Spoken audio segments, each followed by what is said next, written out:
주님이 말씀하신다. 나는 부활이요 생명이다. 나를 믿는 사람은 영원히 죽지 않으리라.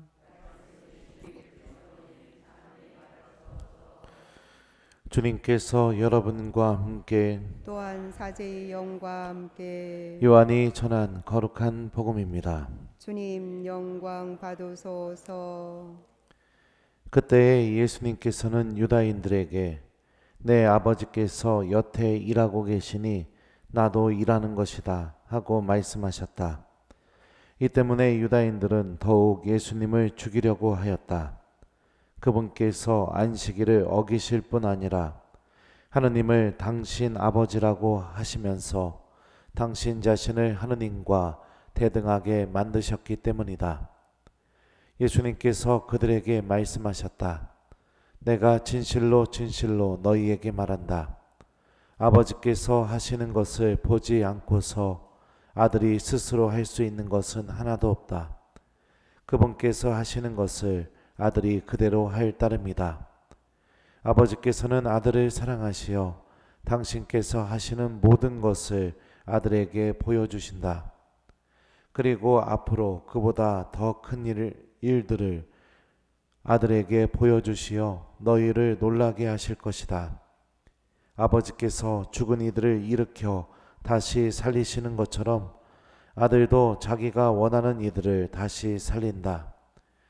아버지께서는 아무도 심판하지 않으시고 심판하는 일을 모두 아들에게 넘기셨다. 모든 사람이 아버지를 공경하듯이 아들도 공경하게 하시려는 것이다.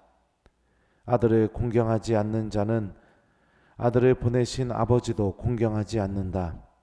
내가 진실로 진실로 너희에게 말한다. 내 말을 듣고 나를 보내신 분을 믿는 이는 영생을 얻고 심판을 받지 않는다. 그는 이미 죽음에서 생명으로 건너갔다. 내가 진실로 진실로 너희에게 말한다. 죽은 이들이 하느님 아들의 목소리를 듣고 또 그렇게 들은 이들이 살아날 때가 온다. 지금이 바로 그때다. 아버지께서 당신 안에 생명을 가지고 계신 것처럼 아들도 그 안에 생명을 가지게 해 주셨기 때문이다. 아버지께서는 또 그가 사람의 아들이므로 심판을 하는 권한도 주셨다. 이 말에 놀라지 마라. 무덤 속에 있는 모든 사람이 그의 목소리를 듣는 때가 온다. 그들이 무덤에서 나와 선을 행한 이들은 부활하여 생명을 얻고 악을 저지르는 자는 부활하여 심판을 받을 것이다. 나는 아무것도 스스로 할 수 없다. 나는 듣는 대로 심판할 따름이다. 그래서 내 심판은 올바르다. 내가 내 뜻이 아니라 나를 보내신 분의 뜻을 추구하기 때문이다. 주님의 말씀입니다. 그리스도님 찬미합니다.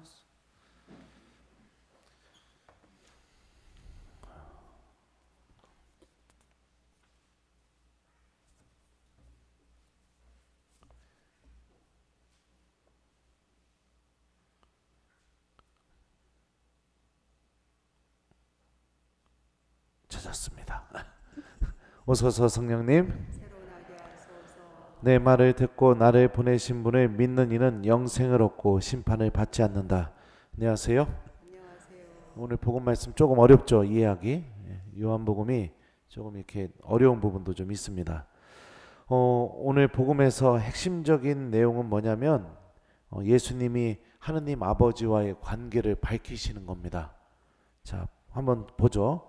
내가 진실로 진실로 너희에게 말한다. 아버지께서 하시는 것을 보지 않고 아들이 스스로 할 수 있는 것은 하나도 없다. 그분께서 하시는 것을 아들도 그대로 할 따릅니다. 그러니까 아버지께서 하시는 일을 예수님도 그대로 하고 계시다 라고도 얘기하시고요. 아버지께서 죽은 이들을 일으켜 다시 살리시는 것처럼 아들도 자기가 원하는 사람 이들을 다시 살린다. 하느님 아버지께서 죽은 이들을 생명으로 구원으로 인도하시는 것처럼 예수님도 당신께서 원하는 사람들을 구원으로 생명으로 인도하신다. 뭐 이렇게 말씀을 하고 계세요. 그러니까 하느님과 예수님이 아주 깊은 일치를 이루면서, 그래서 우리가 삼위일체라고 하죠. 아주 깊은 일치를 이루면서 성부 하느님께서 원하시는 것들, 그리고 성부 하느님께서 하시는 일들을 예수님도 그대로 하고 계시다. 이게 오늘 복음의 메시지예요. 그런데 성부 하느님께서 하시는 일들, 그래서 예수님이 그대로 하고 계시는 그 일의 핵심이 무엇이냐? 바로 죽음에서 우리를 생명으로 데리고 가시는 것. 그러니까 우리에게 영원한 생명을 주시는 것, 우리를 구원시키는 것. 이게 예수님이 성부 하느님과의 완전한 일치 안에서 하시고 계시는 것이라고 오늘 복음을 통해서 우리에게 밝혀주고 계십니다. 하느님의 아주 강한 열망이 무엇이냐면 우리를 죽음에 놓아두지 않고 영원한 생명으로 데리고 가시는 게 하느님의 아주 강한 열망입니다. 이 열망은 신부님들에게만 있는 게 아니에요. 여러분들에게도 다 해당되고 있습니다. 심지어 성당에 안 나오고 냉담하고 있는 교우들까지도 다 해당되고 있어요. 그리고 하나님을 믿지 않고 있는 이들까지도, 그 누구 하나 예외 없이 하나님은 모든 이들을 향해서 그들을 구원하시기 위한 열망을 계속해서 드러내고 계십니다. 내가 구원받기를 바라는 것보다 하나님이 나를 구원하기를 더 간절히 바라고 계십니다. 이게 오늘 복음을 통해서 드러나고 있는 하나님 아버지의 열망, 그리고 그 열망에 동참하고 계시는 예수님의 열망이기도 합니다. 오늘 제1독서에서 하나님은 이렇게 말씀하십니다. 그런데 시온은 주님께서 나를 버리셨다. 나의 주님께서 나를 잊으셨다 하고 말하였지. 여인이 제 젖먹이를 잊을 수 있느냐? 제 몸에서 난 아기를 가엾이 여기지 않을 수 있느냐? 설령 여인들은 잊는다 하더라도 나는 너를 잊지 않는다. 우리를 끝까지 잊지 않고 계시는 주님, 당신의 기억 속에 반드시 내가 사라지지 않고 하루하루, 내가 이 세상에 생명을 시작한 날부터 지금까지 단 한순간도 당신의 기억에서 사라져 본 적이 없는 그런 하느님의 사랑, 그 모든 사랑이 그 누구도 예외 없이 우리 모두에게 해당되고 있습니다. 우리가 하느님을 믿는 이유는 아주 명확합니다. 바로 이 하느님의 그 강한 열망인 우리를 구원하기 위한 하느님의 이 사랑에 내 스스로가 주인공이 되기 때문에 하느님을 믿는 겁니다. 다시 말하면 우리들은 구원을 받고 영원한 생명을 얻고 죽음으로 이 세상이 끝나지 않는다는 것을 믿고 있는 사람들입니다. 그런데 너무나 신기한 게 뭐냐면 최근에 이 신앙인들 안에서, 신앙인들의 믿음 안에서 구원이 사라졌습니다. 아무도 구원을 위해서 기도하지 않습니다. 영원한 생명을 얻기 위해서 필요한 은총을 기도 안에서 청하지 않아요. 현세적인 것만 청합니다. 건강, 출세, 부유함, 물질, 유능함, 이런 것만 하느님께 청하고 있어요. 믿음의 본질이고 하느님께서도 나에게 가장 열망하고 바라시는 것인데 그것을 내가 청하는 법을 잃어버리고서 살아가게 됩니다. 그러니까 구원에 대해서 믿음에서 사라져버리게 되니까 어떤 일이 벌어지느냐? 하느님 말씀이 들리지가 않습니다. 전혀 기억되지도 않아요. 그리고 구원에 대해서 내 믿음 안에서 사라져버리게 되니까 기도하는 삶이 찾아오지 않습니다. 또 구원에 대해서 내 믿음 안에서 사라져버리니까 어떤 현상이 일어나게 되느냐? 고해성사 때 고백할 게 없어져 버려요. 이게 요즘 신앙인들의 병입니다. 고백할 게 없어요. 찾을 것도 없어요. 그냥 고해서에 오셔서 본인 신앙생활 잘하고 있다고 이 얘기만 하고 나가는 신앙인들이 굉장히 많이 있습니다. 안타깝죠. 오늘 복음에서 예수님이 이렇게 말씀하십니다. 내가 진실로 진실로 너희에게 말한다.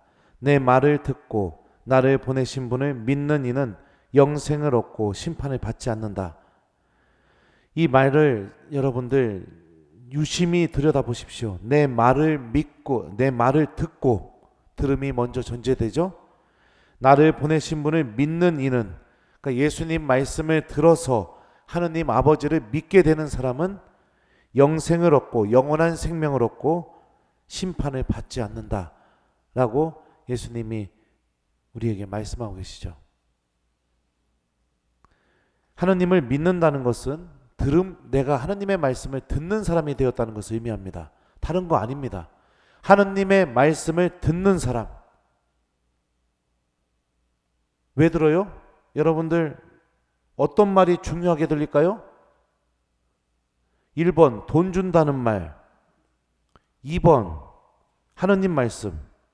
몇 번이에요? 그렇죠. 돈 준다는 말이죠.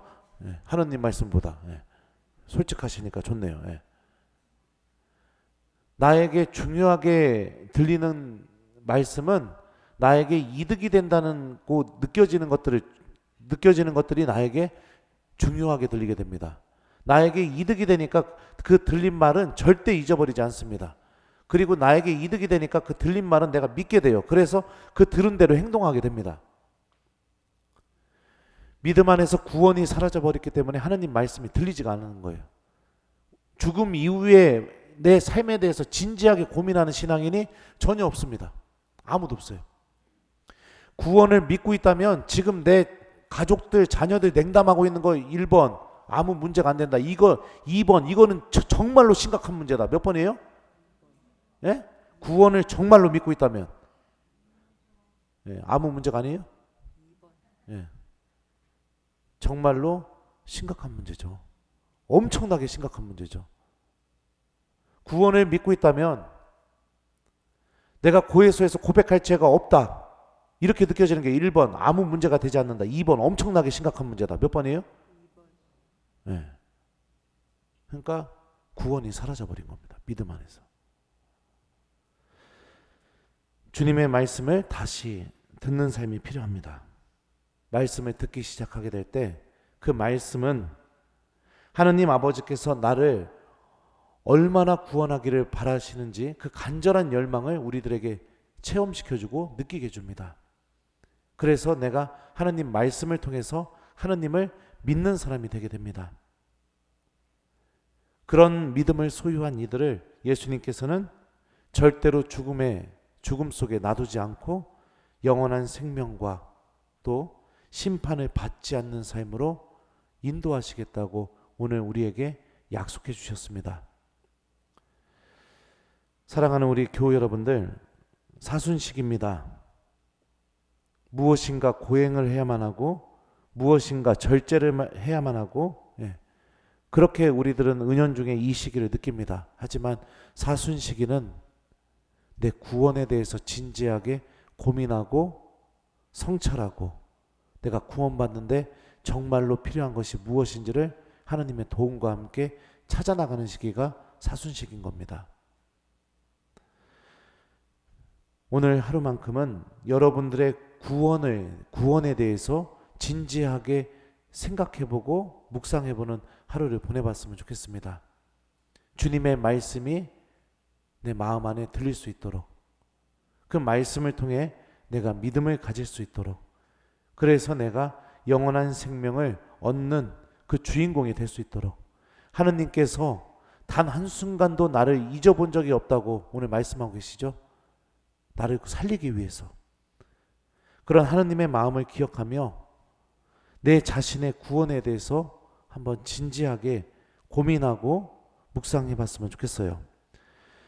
숙제 드릴게요. 오늘 숙제는 여러분들 구원을 위한 기도를 한번 바치기, 이게 숙제입니다. 여러분들이 구원받는데 정말로 필요한 은총을 하느님께 청하는 기도를 하기. 토요일 복음이었나요? 바리사이와 세리의 기도 기억나세요? 세리가 어떻게 기도했죠? 성전 뒤에 앉아가지고 하늘도 못 쳐다보면서 가슴을 치면서 주님 저에게 자비를 베풀어 주십시오. 자비를 베풀어 주십시오. 이렇게 기도하고 갔다고 했잖아요. 그죠? 그러니까 예수님이 누가 의롭게 됐다고 했죠? 바리사이가 아니라 세리가 의롭게 됐다고 하는 것처럼 세리는 자기가 구원받는데 정말 필요한 걸 하나님께 청하는 기도를 했었습니다. 건강, 돈, 출세, 유능함, 갖고 싶은 거 이런 거 달라는 기도 이제 좀 오늘은 중단하고 나 이렇게 살면 구원받을 수 있을까? 이렇게 한번 생각하신 뒤에 내가 구원을 받는데 정말로 필요한 기도를 오늘 한번 하나님께 바쳐보는 하루가 되었으면 좋겠습니다. 여러분들의 믿음이 여러분들을 구원하는 힘을 소유하는 믿음이 되었으면 좋겠어요.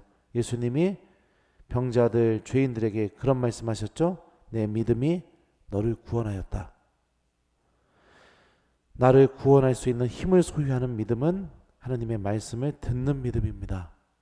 그리고 내가 그 말씀을 통해 하나님을 믿는 믿음이고요. 그리고 그 말씀을 통해 나에게 정말로 필요한 은총을 청할 줄 아는 믿음입니다. 오늘 이 믿음을 소유하는 우리 교우들이 되었으면 좋겠습니다. 내 말을 듣고 나를 보내신 분을 믿는 이는 영생을 얻고 심판을 받지 않는다. 아멘.